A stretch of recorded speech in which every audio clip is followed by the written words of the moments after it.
ভারত বাংলাদেশ উত্তেজনার মাঝে এবার মুখোমুখি বৈঠকে বসতে চলেছেন মোহাম্মদ ইউনূস এবং প্রধানমন্ত্রী নরেন্দ্র মোদী।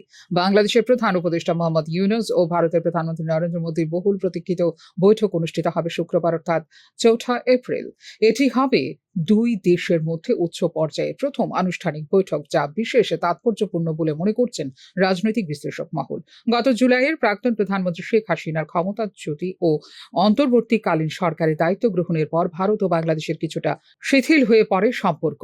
সংখ্যালঘুদের ওপর হিংসা এবং ভারতের শেখ হাসিনার অবস্থান নিয়ে এই দুই দেশের মধ্যে তৈরি হয় উত্তেজনা। বিমস্টেক শীর্ষ সম্মেলনের ফাঁকে অনুষ্ঠিত এই বৈঠক বাংলাদেশ ও ভারত সম্পর্ক পুনরুদ্ধারের গুরুত্বপূর্ণ পদক্ষেপ বলে মনে করছেন উভয় দেশের রাজনৈতিক মহল।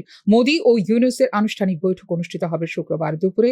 এর আগে থাই প্রধানমন্ত্রী পাইতংটান সিনাওয়াত্রার আয়োজিত এক সংবর্ধনা অনুষ্ঠানে আনুষ্ঠানিক সাক্ষাৎ হওয়ার সম্ভাবনা রয়েছে দুই নেতার। সেখানেও একাধিক বিষয়ে দুই রাষ্ট্রপ্রধানের মধ্যে আলোচনা হবে বলে মনে করছে উভয় দেশ।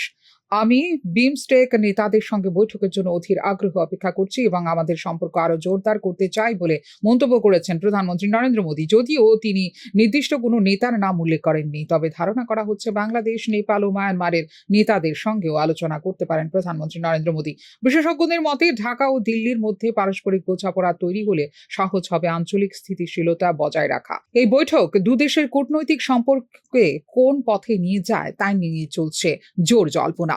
ফিউরো রিপোর্ট, নিউজ নাও।